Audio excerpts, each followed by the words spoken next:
기도 제목을 주님께 아뢰겠습니다. 자, 요한복음 14장 계속해서 봅니다. 자, 요한복음 14장 21절부터 24절을 읽겠습니다.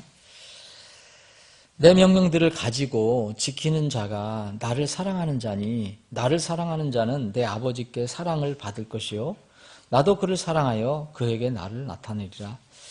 가룟이 아닌 유다가 그분께 이르되 주여 어찌하여 주께서 우리에게는 자신을 나타내시고 세상에게는 아니하려 하시나이까 하매 예수님께서 그에게 대답하여 이르시되 사람이 나를 사랑하면 내 말들을 지키리니 내 아버지께서 그를 사랑하실 것이요 우리가 그에게 가서 우리의 거처가 그와 함께 있게 하리라.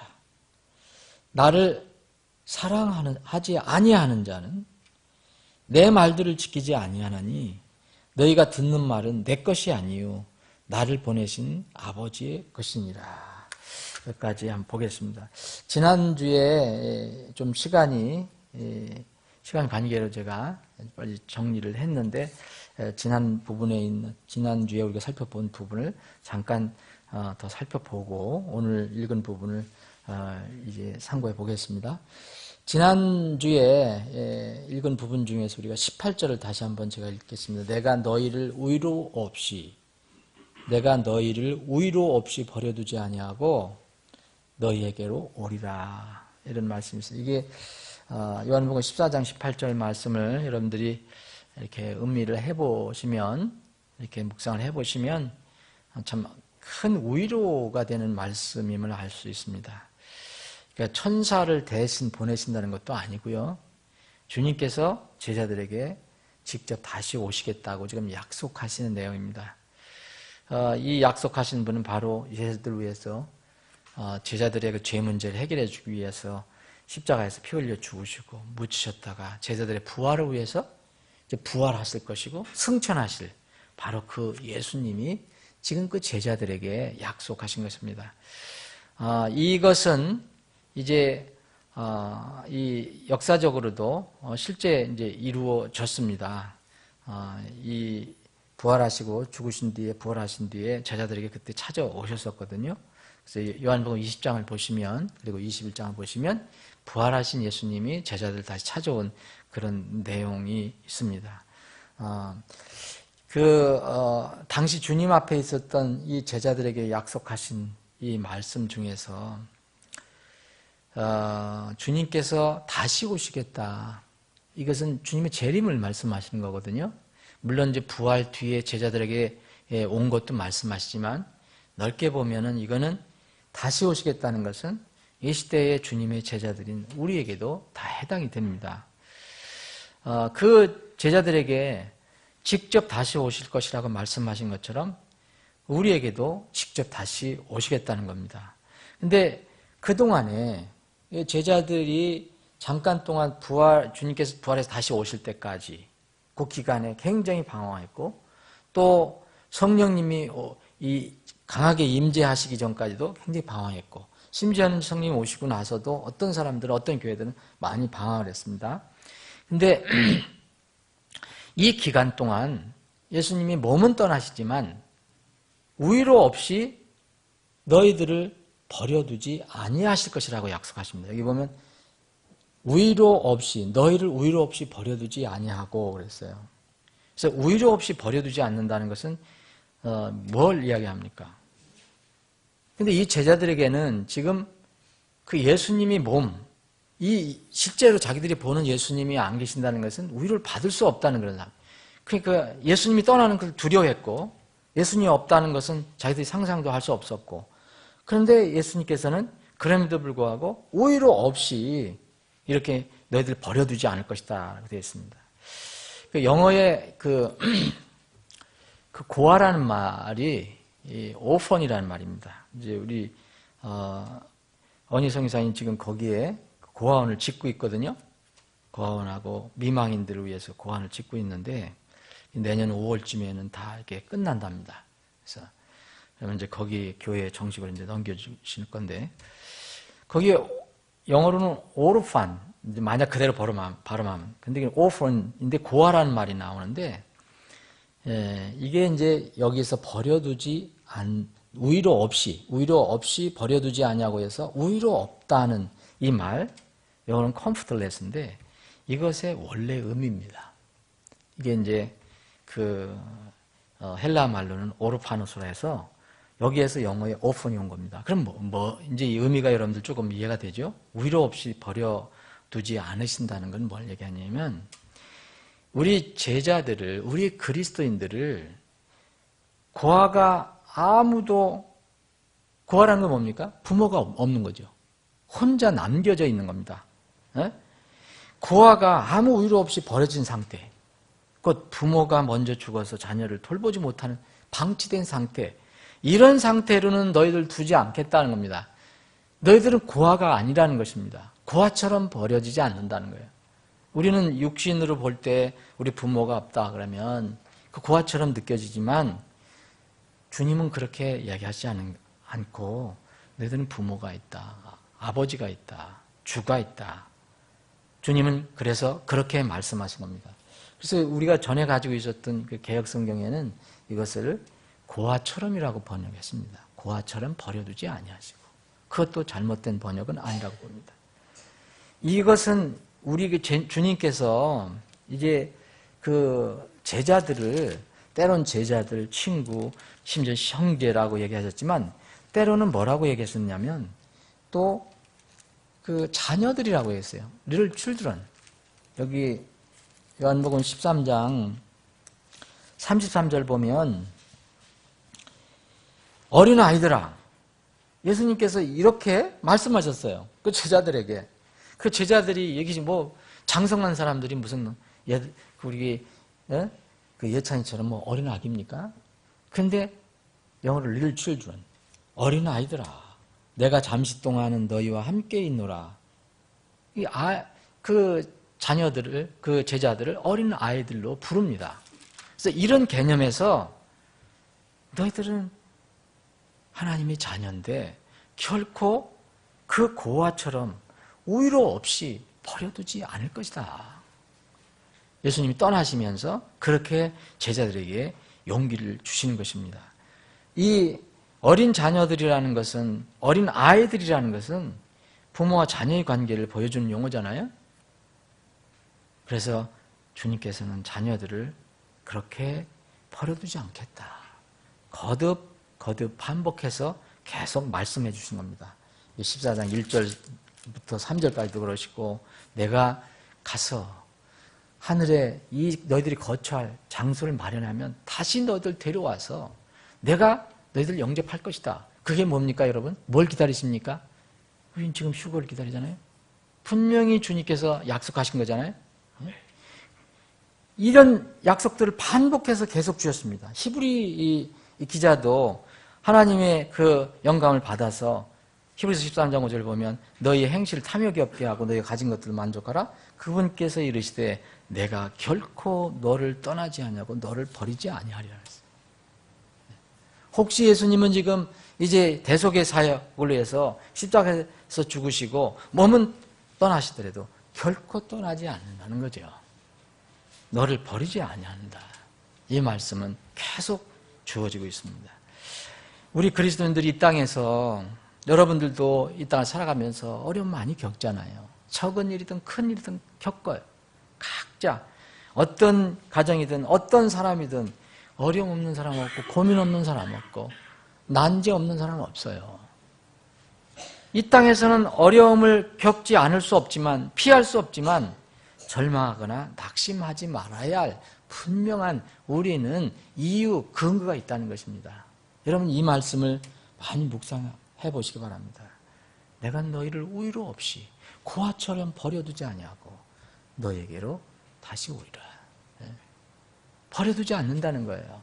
지금 이 시간에 우리는 주님을 눈으로 보지 않지만 여전히 성령 하나님께서 우리를 도우시고, 하나님께서 성령으로 감동감화시켜주시고 보호하시고 인도하시고. 문제가 있다면 진정으로 거듭난 그리스도인가에 달려있는 거죠. 정말 우리가 진정으로 거듭난 그리스도인이라면 이 말씀이 우리 것이 되는 겁니다. 또 거듭난 그리스도인이라고 해도 세상을 바라보고 말씀을 따르지 않고 육신적인 안목으로 살려면 이 말은 참으로 우리에게 큰 효험이 없을 것입니다.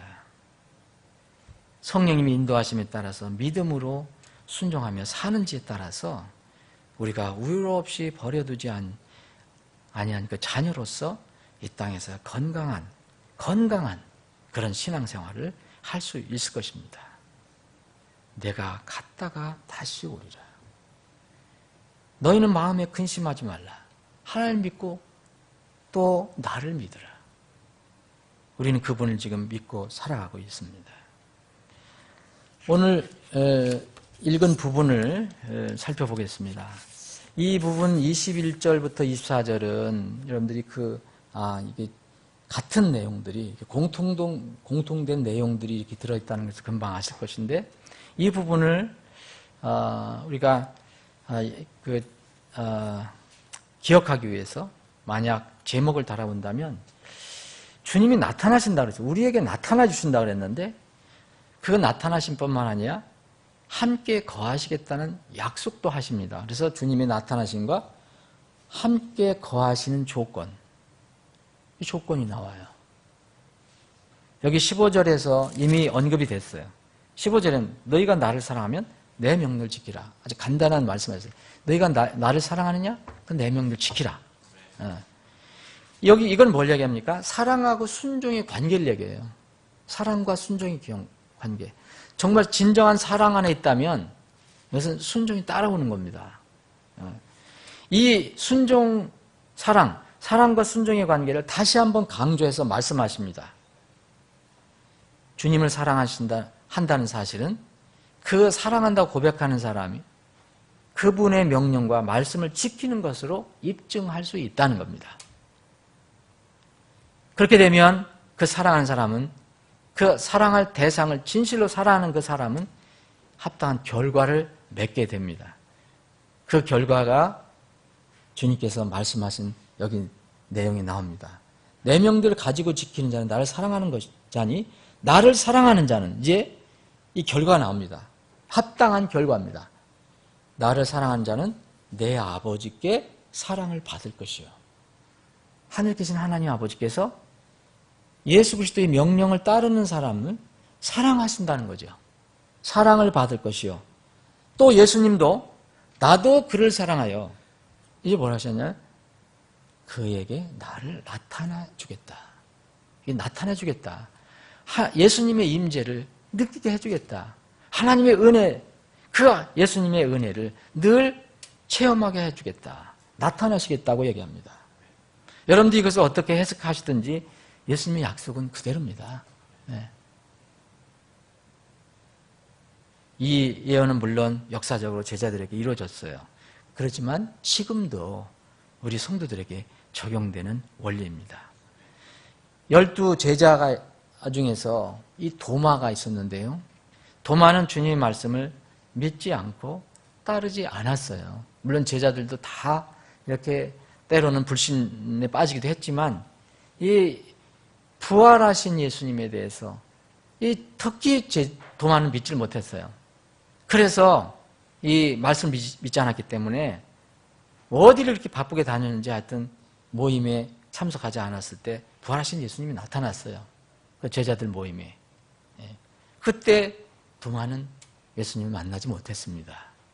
그 나머지 제자들이 우리가 이렇게 체험했다, 예수님을 만났다 이렇게 간증을 들은 후에 그 후에야 예수님을 만나게 됩니다. 나는 예수님을 이제 내 손으로 확인해 보기 전까지는 안 믿겠다. 그래서 요한복음 여러분들 20장을 보시면 그 24절 26절에 보면 그 내용이 나옵니다. 도마는 처음에 예수님을 다른 제자들과 함께 예수님을 보지 못했습니다.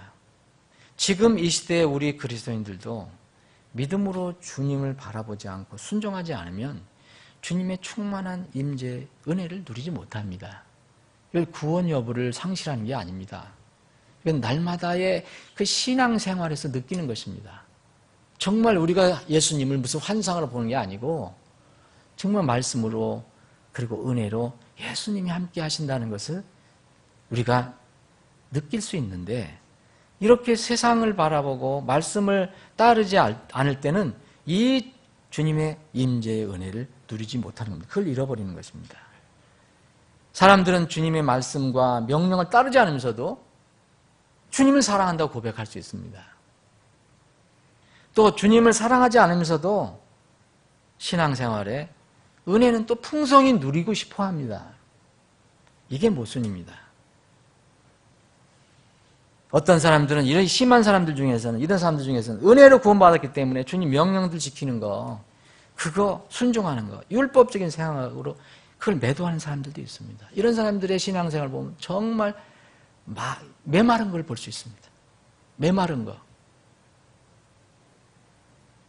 그리스도인들이 하나님의 충만한 은혜를 누리지 못하며 만약 살고 있다면 이 21절 말씀을 묵상할 필요가 있습니다. 이건 그때 당시 제자들에게만 해당되는 게 아닙니다. 다시 말씀드리면 이 시대의 많은 그리스도인들이 하나님의 말씀을 듣기는 들어도 지키지 않습니다. 아니, 지키지 못하는 게 아니라 지키려는 생각을 하지 않습니다. 알고 있지만 행하지 않으려고 합니다. 지식과 실행에는 분명히 차이가 있는 거 아닙니까? 예수님이 말씀하신 게 뭐라는 건 알고 있지만 그걸 따르는 것도 다른 것입니다. 여기 24절 보면 나를 사랑하지 아니하는 자는 내 말들을 지키지 아니하나니, 이번에는 예수님께서 예수님의 명령을 말들로 바꾸셨습니다. 여기 앞에서는 내 명령들을 가지고 지키는 자가 나를 사랑하는 자니 그랬잖아요. 23절에는 사람이 나를 사랑하면 내 말들을 지키리니 했어요. 24절도 나를 사랑하지 않은 자는 내 말들을 지키지 아니하나니.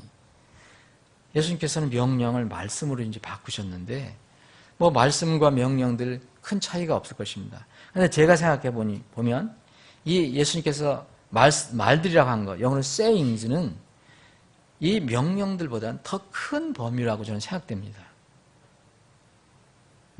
주님께서 말씀 명령들은 주님의 많은 말씀들 중에 한 부분입니다. 주님의 말씀은 반드시 명령만 있는 게 아닙니다. 가르치신 것도 있고, 설명해 주신 것도 있고, 깨워주신 것도 있고, 근데 어떤 건 이렇게 하라, 이렇게 하지 마라 하는 명령이 들어있습니다. 그러니까 주님의 말씀은, 주님의 말들은, 이 명령까지 포함된 주님의 더 큰 그 범위의 말들은 뭘 이야기할까? 주님의 마음을 표현하는 것이다. 마음을. 예? 우리가 여러분들이 무슨 생각을 표현한다든지 누구한테 그 말을 한다든지 이럴 때는 저 사람이 지금 무슨 마음을 가지고 있구나. 저 사람 마음이 이렇구나. 주님께서 우리에게 말을 하신다는 것은 주님의 마음을 표현하신 것입니다. 우리에게 주님의 마음을 보여주신 것입니다. 그런데 주님을 사랑하지 않는 사람은 그래서 주님의 마음을 이해를 못하는 겁니다. 그래서 이해를 못해요. 그냥 사랑하려고 한다고 되는 게 아니라 그분의 무슨 마음을 가지고 있는가, 그 마음을 이해하지 못하고 그래서 따르지도 못합니다. 여러분, 우리 부부 사이에도 아무리 사랑하라 그런다 해도 상대방의 마음을 이해하지 못하면 정말 사랑은 형식이잖아요.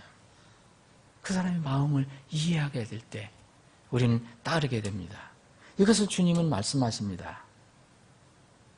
주님의 이 가르침을 이해하지 못한 가룟이 아닌 유다, 이제 가룟 유다가 아니라는 거죠. 유다가 제자 중에 또 있었잖아요.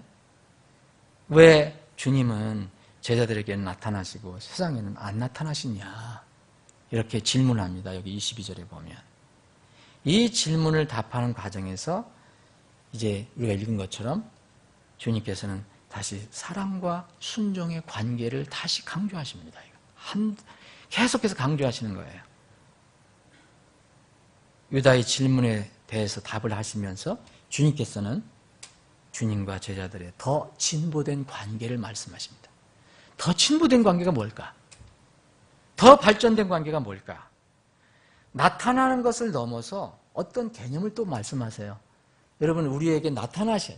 함께 동행하시고 그러면서 더 진보된 개념을 얘기했어요. 그게 바로 23절 뒷부분에 있잖아요.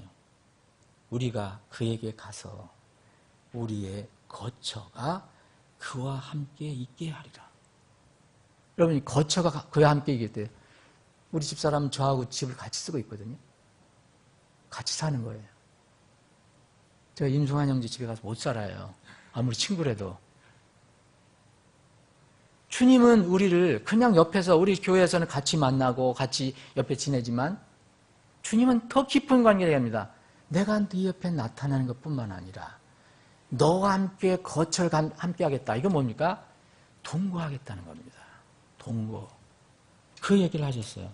전 참 이 말씀을 읽으면서 참 위로가 되고 참 이런 우리 주님이시구나. 나와 동거를 한다. 이렇게 보잘것없고 이렇게 허물 많고 연약하고 정말 부족함 투성인 우리와 함께 거하신다. 구약시대의 경륜이 확대된 거라고 저는 생각합니다. 구약시대는 이런 개념을 찾아보기 어렵습니다. 구약시대에는 성령 하나님께서 오셨다가 어떻게 보면 떠나시기도 하고 다시 오시기도 하고 그랬어요. 여러분들 그건 잘 아실 겁니다. 자세히 말씀 안 드려도. 구약에서는 하나님이 함께 하시며요. 영어로 하면 with예요, with. 함께 하셨다. 함께 동행하신다. 이스라엘의 첫 왕 사울에게 성령이 임하셨어요. 근데 또 떠나실 때도 있어요. 다윗도 간음죄를 저질렀어요. 하나님이 징계를 받았어요. 너무 고통스러웠어요.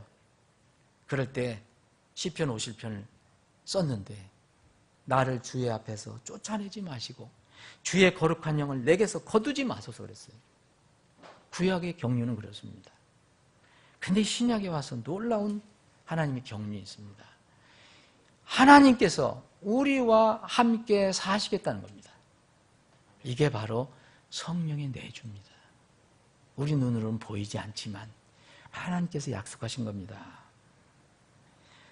함께 하심, 동행하심에 끝이지 않고 우리와 함께 동거하신다.